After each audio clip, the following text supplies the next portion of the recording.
રાધે રાધે, જય સિયારામ. આપણે ચૈતન્ય મહાપ્રભુનું ચરિત્ર ચાલે છે. ચૈતન્ય મહાપ્રભુના ચરિત્રમાં આપણે વાત ચાલે છે દક્ષિણ ભારતની યાત્રા. દક્ષિણ ભારતની યાત્રામાં ચૈતન્ય મહાપ્રભુ એક વખત ફરતા ફરતા બગુલા વનમાં પહોંચે છે. હા, અને બગુલા વનમાં એક ભીલ ડાકુ રહેતો હતો. એને બધાય ભીલ ડાકુ કહેતા, પંથ ભીલ કહેતા. રસ્તા વચ્ચે આવતા જતા યાત્રીઓને એ લૂંટી લેતો હતો. હા, એટલે આ ભીલ ડાકુ જ્યાં વચ્ચે રહેતો હતો, એટલે ચૈતન્ય મહાપ્રભુ ત્યાં નીકળ્યા ને, એટલે મહાપ્રભુને તો કઈ ભાન હતું નહીં, કોણ ડાકુ છે ને કોણ સજ્જન છે ને આ એવું કઈ મહાપ્રભુને ભાન નહોતું. એના માટે તો આખો સંસાર જાણે પોતાનો જ છે. આખો સંસાર જાણે ભગવાનનું જ સ્વરૂપ છે એવા ભાવથી ચૈતન્ય મહાપ્રભુ હાલ્યા જાતા હોય છે. અને નામ જપ કરતા હતા, કૃષ્ણ કૃષ્ણ કેશવ કૃષ્ણ કેશવ કૃષ્ણ કેશવ રક્ષમામ, રામ રાઘવ રામ રાઘવ રામ રાઘવ પાહી મામ. રામ અને કૃષ્ણના નામનો જપ કરતા કરતા મહાપ્રભુજી હાલ્યા જાય છે. અને એને બગુલા વનમાં પ્રવેશ કર્યો તો આ ડાકુ એને લૂંટવા માટે આવ્યો. તો મહાપ્રભુ એમ કહે છે, ભાઈ મારી પાસે તો હરિનામ સિવાય લૂંટાવા જેવું કઈ છે નહીં. હરિનામ છે, જોતું હોય તો આ ધન તમે લ્યો. તો બગુલા વનમાં ડાકુ રહેતો તો ભીલ, એની હારે આટલી પ્રેમથી અને નિર્ભયતાથી કોઈ વાત નહોતી કરી. હા, એને જોયું કે આ જો તો કેટલા પ્રેમથી કેટલી નિર્ભયતાથી વાત કરે છે. આટલા પ્રેમથી અને આટલી નિર્ભયતાથી તો મારી હારે કોઈ વાત જ નથી કરી. એટલે મહાપ્રભુની વાણીથી જ એનું પરિવર્તન આવી ગયું. વાણીથી જ પરિવર્તન આવી ગયું અને એ ચૈતન્ય મહાપ્રભુને સમર્પિત બની જાય છે. આવી વસ્તુ છે. પછી ત્યાંથી આગળ જાય છે ત્રિવંકુર. ત્રિવંકુરનો જે રાજા હતો એ રાજા વિષયજીવ હતો. ભક્તિ નહોતો કરતો, ભક્તિમાં એને રુચિ નહોતી. એવો ઈ રાજા હતો. તો ઈ રાજા સાથે મુલાકાત થઈ મહાપ્રભુની. એટલે મહાપ્રભુએ એમ જ કીધું કે ભાઈ તમે ભજન નહીં કરો તો કેવી રીતે હાલશે? વિષયોમાં શું તમે જીવન પૂરું કરી દેશો? અરે તમે તો વૈષ્ણવ બનવા માટે સર્જાણા છો. હા, વૈષ્ણવ બનો. આ શું વિષયોના દાસ અને વિષયોના કીડા બનીને તમે બેઠા છો? રાજાને આવું જ્ઞાન દીધું. રાજાની આંખ ખુલી ગઈ કે વાત તો સાચી છે, હું તો વિષયનો કીડો બનીને જ બેઠો છું. હવે મારે પ્રભુ ભજન કરવું જોઈએ. તો એ ત્રિવંપુરનો રાજા હતો. એ રાજાને ચૈતન્ય મહાપ્રભુ ભગવાનનું નામ લેતા કરી દે છે. આમ પણ મહાપુરુષના જ્યાં જ્યાં પગલા થાય ને ત્યાં ભગવાનનું નામ અવશ્ય ફેલાય, અવશ્ય, એમાં કોઈ શંકા નથી. વલ્લભાચાર્યજીના એક શિષ્ય હતા વૃંદાવન દાસ. એ વૃંદાવન દાસ ને વલ્લભાચાર્યજી વર્ષમાં 1-2 વખત ગુજરાતની યાત્રાએ મોકલતા. વર્ષમાં 1-2 વખત ગુજરાતની યાત્રાએ મોકલે. તો ઈ વલ્લભાચાર્યજીએ એક વખત એને ગુજરાત યાત્રાએ મોકલા. અને ઈ ચાચા વૃંદાવનદાસ, ઈ વૃંદાવનદાસ નું એવું હતું કે જે ગામની અંદર પ્રવેશ કરે ત્યાં બધાને ભગવાનના નામ લેતા કરી દે.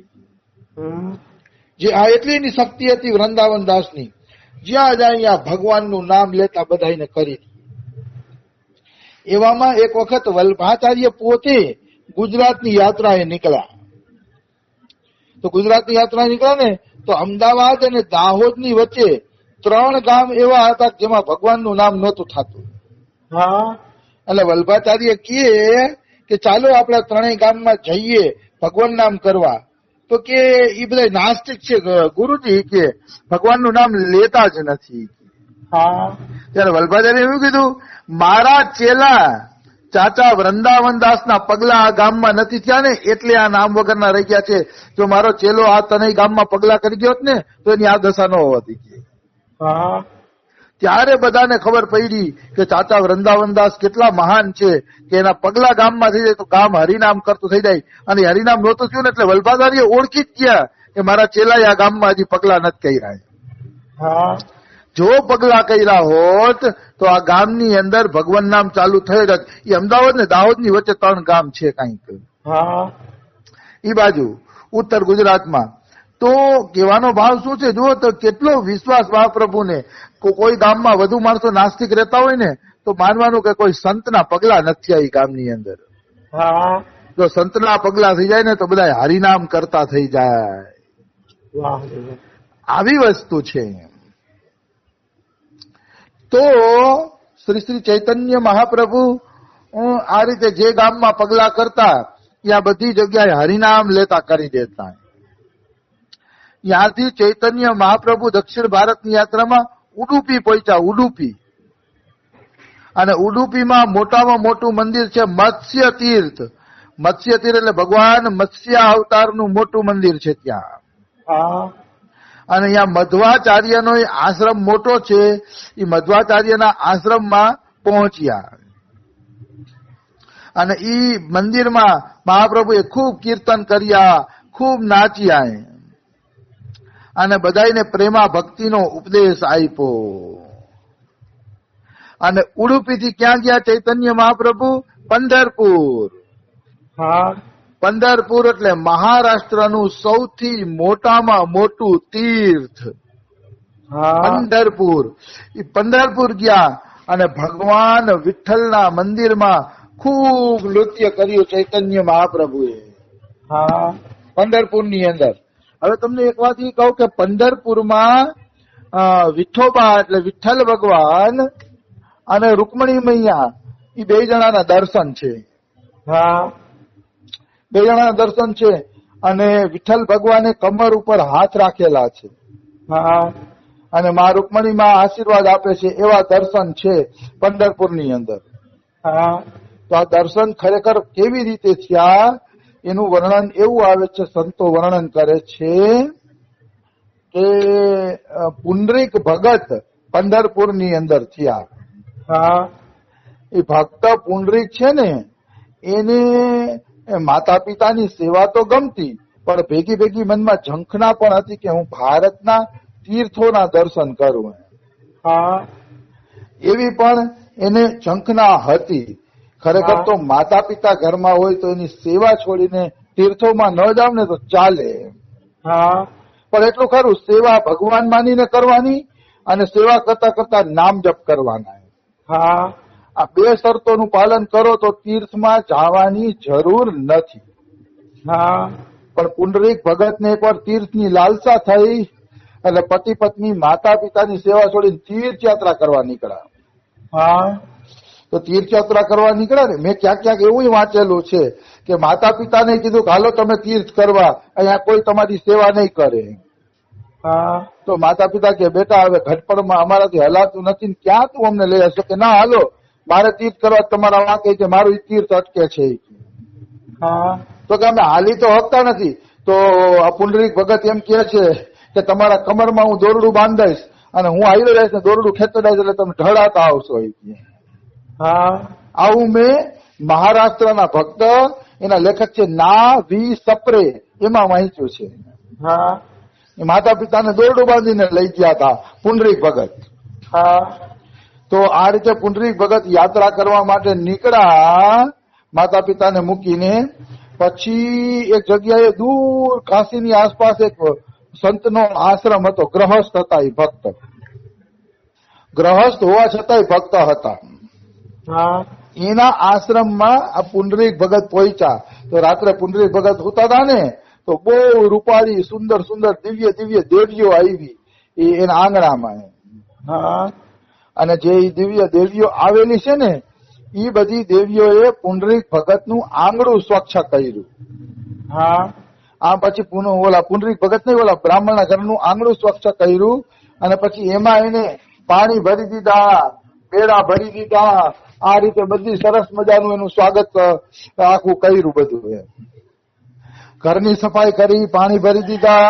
આજે તો ઓલો પુંડરીક ભગત વિચારે છે કે આ દેવીઓ આવા નાના ઘરમાં, ગરીબ ઘરમાં, હું નોકરાણી તો આ લાગતી નથી, આ કોણ છે, અહીંયા કામ કરવા આવી છે. એટલે સવારે પુંડલીક ભગતે પૂછ્યું, બ્રાહ્મણ દેવતા, તમારા ઘરમાં કાલ દેવીઓ કામ કરવા આવી હતી, તમે આવી નોકરાણીઓ રાખી ન શકો, તો દેવીઓ કોણ હતી? ત્યારે ઓલો બ્રાહ્મણ કે બધા તીર્થો હતા. એ બધી દેવીઓ તીર્થ છે, નદીઓ છે કે મારા ઘરે રોજ સેવા કરવા આવે છે. હા. તો પુંડલીક ભગત, તમારા ઘરે તીર્થો સેવા કરવા આવે, એવું તમે શું પુણ્ય કરો છો, એવું તમે શું સાધન કરો છો કે આ દેવીઓ તમારા ઘરે આ રીતે પૂજા કરવા આવે છે? એવું શું સાધન છે? તો કે કઈ સાધન નથી, ખાલી હું માતા પિતાની સેવા કરું છું, એના કારણે આ દેવીઓ અહીંયા આવે છે. વાહ રે વાહ. માતા પિતાની સેવાના કારણે. ત્યારે પુંડરીકને એમ થયું કે લે, હું તીર્થ કરવા જાઉં છું, નાના ઘરે તીર્થ આવે છે. પછી તો ત્યાંથી પુંડલીક ભગતની પત્ની પાછા વળી ગયા અને માતા પિતાની સેવામાં લાગી ગયા. હા. આટલે સુધી તો કથા જાણીતી છે, પણ એક નવીન વાત એ છે કે માતા પિતાની સેવા કરતા કરતા ભગવાન દર્શન દે ને એટલો ભાવ ભેગો થઈ ગયો પુંડરીક ભગતનો. હા. એટલું એનું ભજન ભેગું થઈ ગયું કે હવે ભગવાન એને દર્શન દેવા આવે. હા. એટલે ઠાકોરજી ચોપાટ રમતા હતા રૂકમણી હારે. હા. ત્યાં અચાનક ઉભા થયા ને તો કે પ્રભુ કઈ બાજુ જાવ છો? તો કે એક ભક્તને દર્શન દેવા જાઉં છું. હા. તો કે મારે આવું છે કે તમે ગમે તે ભક્તોના દર્શન કરવા વયા જાવ છો, એની મહેમાન ગતિ માણી લ્યો છો અને મને તો તમે લઈ નથી ચાહતા. હા. મારે આવું છે. તો પ્રભુ કે હાલો, એમાં શું મોટી વાત છે, સારો ભગત છે, તમારે દર્શન થઈ જશે. હા. એટલે બે જણા ગયા દર્શન કરવા પુંડલીક ભગતના ઘરે. તો દર્શન કરવા માટે ગયા ને એટલે પુંડલીક ભગત માતા પિતાના ચરણ દબાવતા હતા. હા. એટલે ભગવાને કીધું, પુંડરીક? તો કે હા. તો કે કોણ? તો કે હું વિઠ્ઠલ, જેનું તું નામ જપસ વિઠ્ઠલ ભગવાન દ્વારકાધીશ આવ્યો છું. હા. તો કે અત્યારે હું માતા પિતાની સેવા કરું છું, એટલે હું તમારા તરફ ધ્યાન નહીં આપું. એમ કરીને ઈંટનો ઘા કર્યો, કારણ કે અતિથિ આવે એટલે આસન તો દેવું પડે ને. હા. એટલે ઈંટનો ઘા કર્યો, કારણ ઈંટ ઉપર ઉભા રહ્યો ત્યાં સુધી હું સેવા ન કરી લઉં. હા. એટલે વિઠ્ઠલ ભગવાન કમર ઉપર હાથ રાખીને ઈંટ ઉપર ઉભા રહી ગયા. આપણે કોઈની વાટ જોતા હશે ને અને વાટ જોઈને કંટાળશે ને તો આપણા હાથ કમર ઉપર વયા જશે, જોજો. હા. કમર ઉપર હાથ રાખીને ભગવાન વાટ જોવા માંડ્યા અને ઈંટ ઉપર ઉભા છે એટલે પેલા એનું નામ ઈઠ્ઠલ પડ્યું અને ઈઠ્ઠલ માંથી પછી વિઠ્ઠલ પડ્યું. હા. પેલા ઈઠ્ઠલ ભગવાન કહેવાતા, હવે વિઠ્ઠલ કહેવાય છે. ઓય હરિતારા નામ છે 1000. હા. ક્યાં નામે લખી કંકોત્રી, એમાં કઈ મોટી વાત નથી. તો ઈંટ ઉપર કમર ઉપર હાથ રાખીને એટલે ઉભા છે કે વિઠ્ઠલ ભગવાન એમ કે છે કે જે જીવ મારી શરણમાં આવશે ને એને આ ભવસાગર કમરના પાણી બરાબર લાગશે, એને કઈ ચિંતા નહીં થશે. હા. જે મારી શરણમાં આવશે એટલે મનુષ્ય ભગવાનની શરણમાં જવું જોઈએ તો આ સંસાર સાગર છે ને એને ખાલી થોડોક જ લાગશે, કમર બરાબર લાગશે. હા. એમાં કોઈ એટલે કોઈ શંકા નથી. તો કહેવાનો ભાવ શું છે કે આ પંઢરપુરની અંદર શ્રી શ્રી ચૈતન્ય મહાપ્રભુના પગલા થયા અને પુંડલીક ભગત થઈ ગયા એને 1200 વર્ષ થયા. ચૈતન્ય મહાપ્રભુ થયા એને 500-550 વર્ષ થયા. એટલે ચૈતન્ય મહાપ્રભુને તો પંઢરપુર આવવું જ હતું કે આવડું મોટું તીરથ છે તો કેમ ન જવું. અને આજે પણ પંઢરપુરનું નામ બહુ મોટું છે. હા. પંઢરપુરને વારકરી સંપ્રદાય કહેવામાં આવે છે, કારણ કે જેટલા પંઢરપુર સંપ્રદાયમાં જોડાયેલા છે એ બધા 11 ભરવા માટે લગભગ પંઢરપુર આવતા હોય છે. હા. એટલે એ પંઢરપુરને વારકરી સંપ્રદાય કહેવામાં આવે છે, કારણ કે 11 નો વાર ભરે, 11 નું જાગરણ થાય અને 11 નો પંઢરપુરના ભગવાન વિઠ્ઠલ ભગવાનને સુવાઈ નથી દેતા કે ભક્તો જાગરણ કરે છે તમારે થોડું મતલબ સુવાનું હોય, પછી સવારે પહોંચાડે છે. હા. એટલે 11 પંઢરીનાથ આખી રાત જાગરણ કરે છે ભક્તોની સાથે. એ પણ એક પંઢરપુરની વિશેષતા છે. હા. આવી વસ્તુ છે. તો ચૈતન્ય મહાપ્રભુ પંઢરપુર આવે છે, નૃત્ય સંકીર્તન કરે છે, બીજી કઈ લીલા કરે છે એ કાલે લઈ લેશી. રાધે રાધે, જય સિયારામ. રાધે રાધે.